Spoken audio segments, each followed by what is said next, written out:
Jadi di sini saya sebagai pengganti pengisi materi IPA dari Bu Erina, ya kan? Jadi sebelumnya perkenalkan, nama bapak aja ya manggilnya, biar kayak Pak Guru ya kan. Nama bapak di sini Yusuf Setiawan. Ya. Jadi di sini kami sedang melaksanakan namanya praktek mengajar dari Universitas Pasir Pangandaran atau yang disebut dengan UPT. Ya. Jadi di sini sebelumnya mungkin tadi sedikit agak kaget karena kelihatannya kok serius sekali gitu. Siapa? Ya kan? Kayak orang asing. Memang orang asing. Makanya Bapak mengundurkan diri supaya tidak asing. Ya kan? Baik, ada yang ditanyakan lagi tentang perkenalan? Nggak ada. Alamat Bapak. Ini topik ini tahu nih, ya kan? Alamat Bapak itu di Bangun Jaya, di RT 15 RW 04. Nih. Dekat belakang situ doang. Nggak jauh-jauh. Ya kan? Baik, sebelumnya karena Bapak sudah perkenalan, gantian kalian yang memperkenalkan diri. Bisa biar kenal. Kalau di jalan kan biar kita bisa sapa-sapaan. Pak ya. Oh itu si A namanya, oh itu si B namanya, oh itu si C namanya, ya kan? Nah kita mulai dari sini. Langsung saja, perkenalkan nama saya ini Keisha. Nah, tempat tinggalnya di mana? Ya, lanjut sini.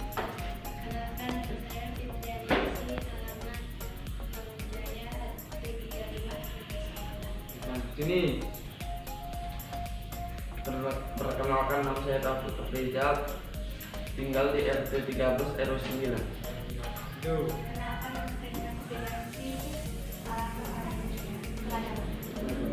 Sana.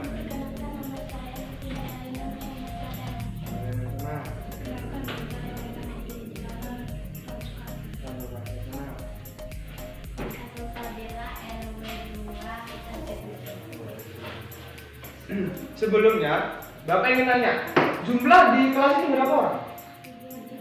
35. Yang hadir 1, 2, 3, 4. Dia yang paling ganteng. Enggak, Bapak yang paling ganteng. Ya kan? Baik, sebelum kita masuk materi, sekali lagi tanpa bosan-bosan, Bapak ingin mengingatkan tentang apa? COVID-19. Ya, ini selalu menjaga protokol kesehatan dengan melakukan apa? 3M. Apa 3M itu? Memakai masker. Yang kedua mencuci tangan. Ya. Yang ketiga itu apa? Menjaga jarak.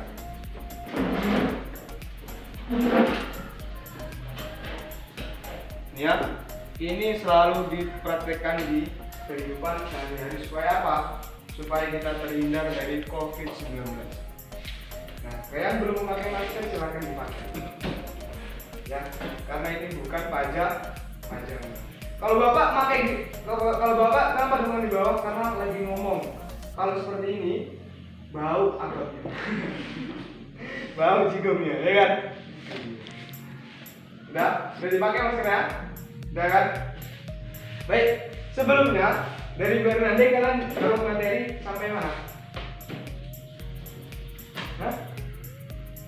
Sampai kemarin kalau nggak salah Bapak lihat tentang tumbuhan, ya kan? Ya kan? Ya kan? Iya nggak? Tentang tumbuhan.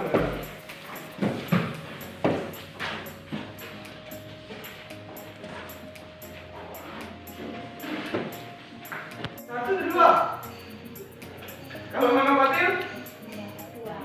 Betul itu. Apa? Coba. Lagi dilihat lagi. Masa di bukunya nggak ada? Nggak mungkin. Apa? Dikotil, monokotil. Sebelum kita masuk materi baru ini, Bapak tanya itu dulu loh. Biasanya kalau misalkan nggak bisa, nggak jadi materi barunya. Coba ditanyakan dulu, dikotil mau monokotil apa? Ya.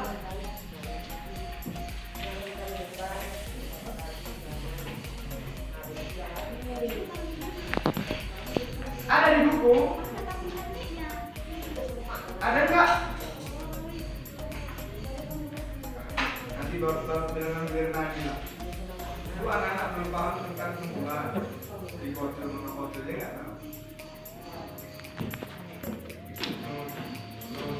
Dikotil adalah tumbuhan yang berbiji. Berbiji? Hah? Berbiji? Berbiji? Ini cuma nebak.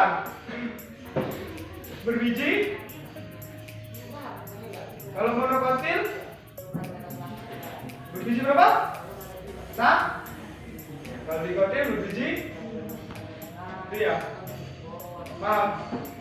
Jadi kalau misalkan ada guru bertanya tentang materi, jangan pernah takut mengungkapkan walaupun salah. Karena apa? Kalau kalian salah pun nggak bakal dimakan. Iya kan? Pasti diperbaiki. Paham? Ngerti? pencernaan manusia.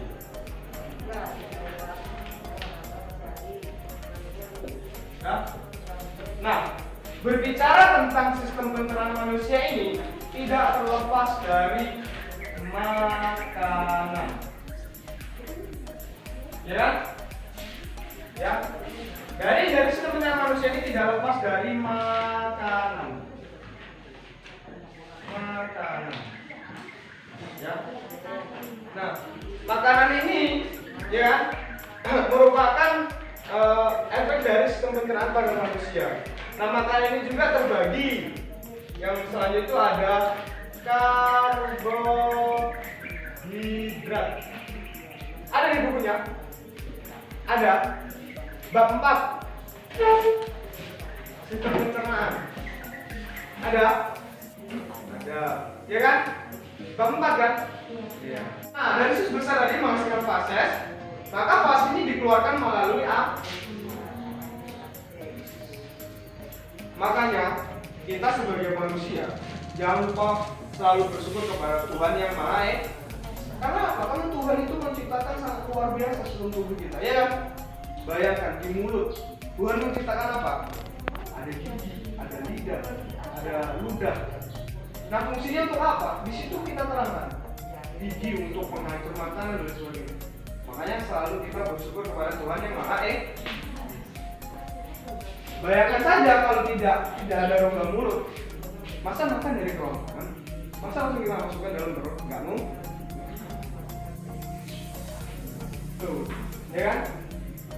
Jadi ini selalu kita sampaikan bahwasanya pada sistem pencernaan manusia ini tergantung pada diri kita. Bagaimana kita menjaga sistem pencernaan pada, ya kan? Efeknya pada sistem pencernaan manusia ini kalau tidak baik dalam proses dari sistem pencernaan ini, ya kan? Yang paling penting apa? Ya kan? Selalu menjaga tentang sistem pencernaan pada, ya. Untuk kali ini mungkin cukup materi dari saya. Ada yang nomor WA yang bisa Bapak hubungi karena tugasnya kata Bu Hernandi nanti jadian aja, nanti biar disebarkan ke anak. Ada nomor WA yang Bapak bisa hubungi? Nomor WA siapa? Hah? Bapak bukannya modus ya? Ya kemudian jalan, nanti kira modus pula yang baru. Siapa namanya? Ika. Nomor WA-nya berapa? 0823 Ya. 8525 3928. Ada paketnya kan? Nanti Bapak kirimkan tugas dari Bapak, ya, dikerjakan di rumah tentang sistem pencernaan pada manusia. Biasanya ngumpulnya seminggu ya? Minggu depan dulu dikumpul ya kan? Minggu depan dikumpul. Nah, nanti tolong Dika setelah Bapak kirim kasih tahu ada grupnya 8A kan? Nah, nanti dikirim di grup 8. Bisa. Bapak minta tolong ya. Nanti Bapak kirim kan. Oke, mungkin cukup sekian pertemuan pada hari ini, ya kan? Kurang lebihnya mohon maaf. Kita bertemu di minggu depan karena Bapak di sini selama 1 bulan. Ya, selalu ingat nama Bapak Yusuf Setiawan. Kalau di luar jumpa klakson ataupun sapa-sapa, ya. 3M. Namanya 3M juga. 3S namanya. Apa? Sapa, salam, senyum. Senyum adalah ibadah, tapi jangan senyum sendiri. Nanti dikira orang. Ya. Nah, mungkin cukup sekian yang Bapak sampaikan. Kurang lebihnya mohon maaf. Terima kasih untuk waktunya. Bapak akhiri, assalamualaikum warahmatullahi wabarakatuh.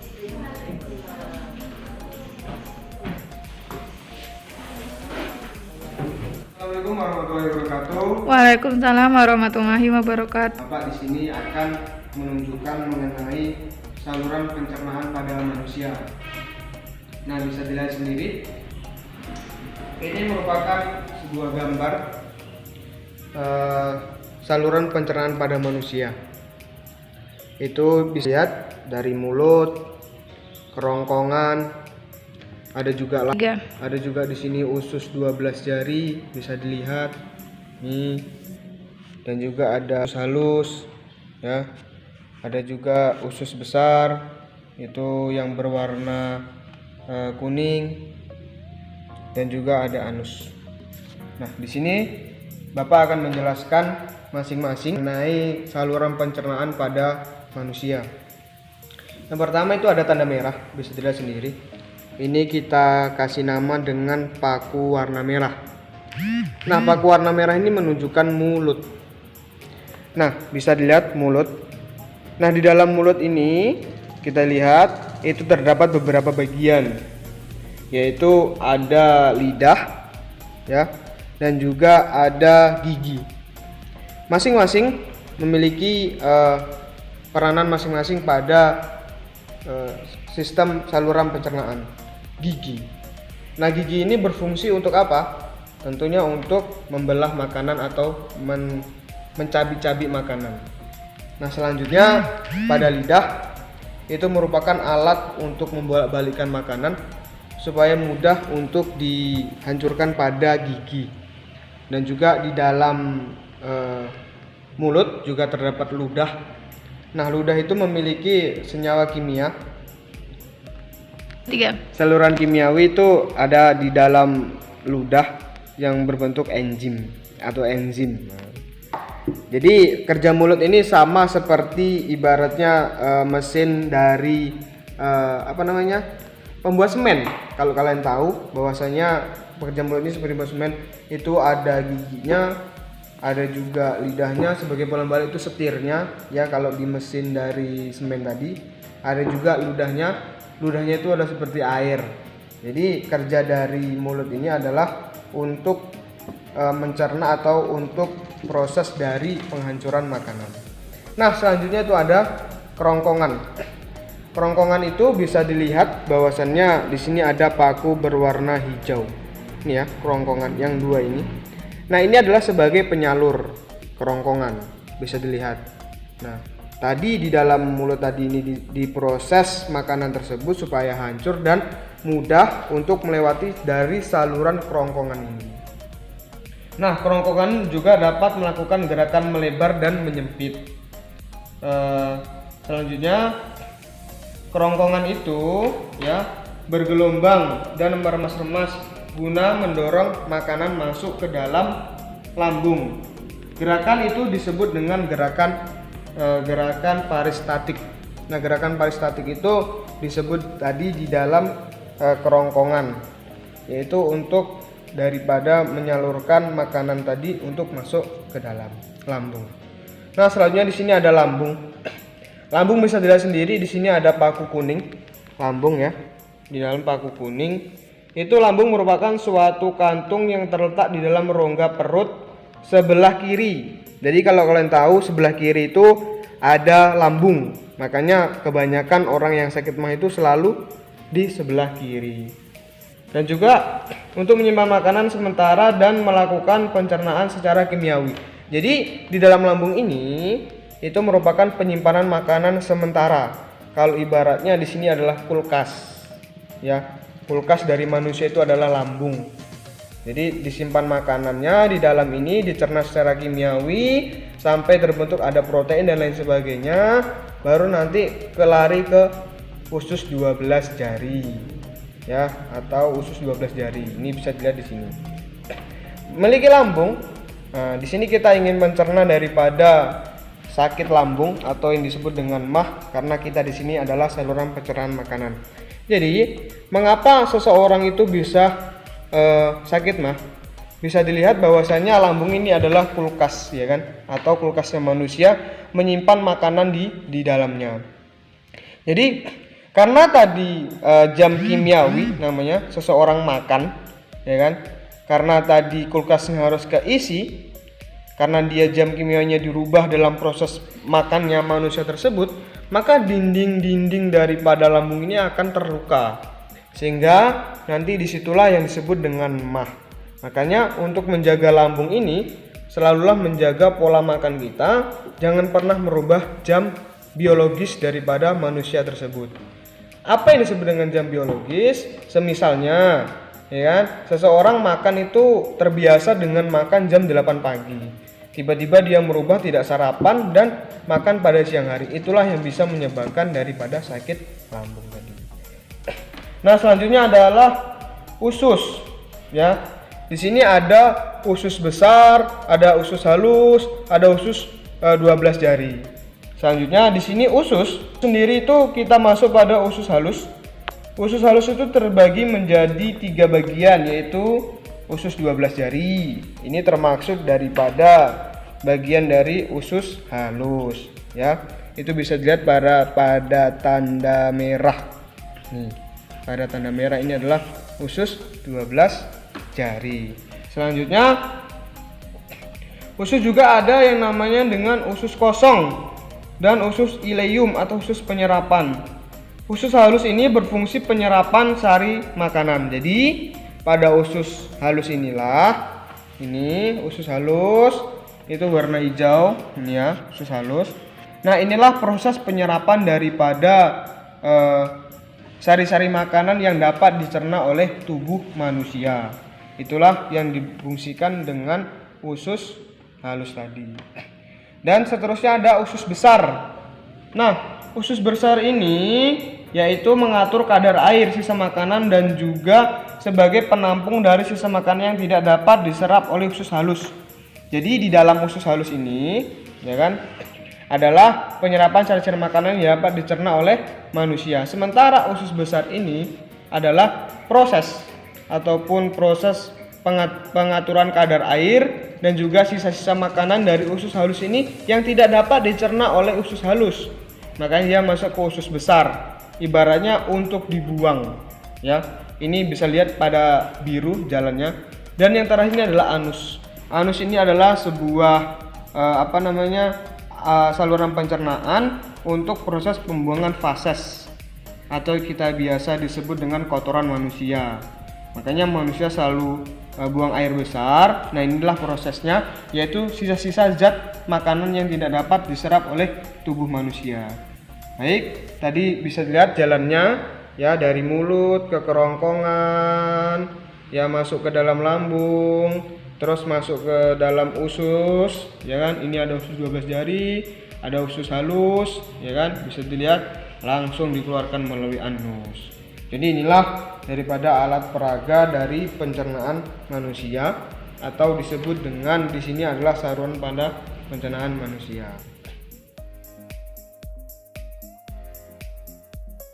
Baiklah, di sini tadi bahwasannya bisa dilihat daripada saluran pencernaan pada manusia. Jadi kita, ya kan, harus dapat menjaga daripada saluran pencernaan. Nah, di sini ada beberapa gangguan dari saluran pencernaan. Bisa dilihat dari mulut, itu biasa kita jumpai, ya kan. Pada mulut itu pada gigi, pada sakit gigi, ya kan, dan lain sebagainya. Juga pada lidah, itu biasanya juga ada sariawan yang ada di lidah, sariawan yang ada di bibir dan sebagainya. Nah, biasanya sariawan itu, ya kan, terkontaminasi dengan panas dalam, ya kan. Panas dalam itu ada di kerongkongan. Itu adalah beberapa gangguan saluran pencernaan, ya kan, yang dapat menghambat dari proses pencernaan pada manusia. Bisa diketahui bersama bahwasanya pencernaan pada manusia ini adalah kunci hidup seseorang. Mengapa demikian? Karena kalau saluran pencernaan salah satu saluran pencernaan ini terganggu, maka salah satu manusia itu juga akan terganggu dalam kesehatannya. Jadi kebahagiaan seseorang itu menurut pakar bahwasanya pada saluran pencernaan. Makanya kenapa kita kalau makan rujak itu bahagia, karena di situ terdapat buah-buahan dan lain sebagainya untuk daripada proses saluran pencernaan tadi. Makanya kita harus bisa menjaga daripada saluran pencernaan. Nah, selanjutnya pada kerongkongan tadi yang sering kita jumpai adalah panas dalam, ya kan, rasa sakit pada tenggorokan, ya kan. Dan pada lambung itu ada mah, itu paling terparah itu adalah kronis ya kan, itu tidak bisa apa-apa. Makanya kulkas kita ini jangan sampai rusak. Kalau kulkas kita rusak, ini adalah sumber segala penyakit. Bayangkan saja kalau kulkas di rumah kita itu tidak ada apa-apa di dalamnya, bagaimana? Contoh, cabai tidak ada, sawi tidak ada, sayur-sayuran tidak ada, dan sebagainya. Makanya kulkas pada manusia itu harus kita jaga daripada saluran pencernaan tadi. Nah, selanjutnya di sini ada juga beberapa penyakit yang sering kita jumpai. Itu ada usus ya. Itu biasanya kita jumpai adalah usus buntu, ya kan? Itu awam sekali bagi manusia tentang usus buntu tadi. Usus buntu itu memicu daripada kerasnya daripada fases keluar pada anus. Bahkan pada fases juga biasanya kita sembelit dan itu terasa BAB, itu juga tidak dapat keluar fases tadi karena adanya penyumbatan pada usus.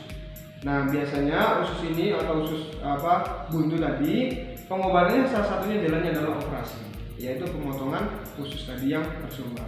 Nah, untuk daripada menjaga usus tadi supaya tidak buntu, makanya kita harus dicanangkan untuk selalu meminum air putih sebanyak-banyaknya.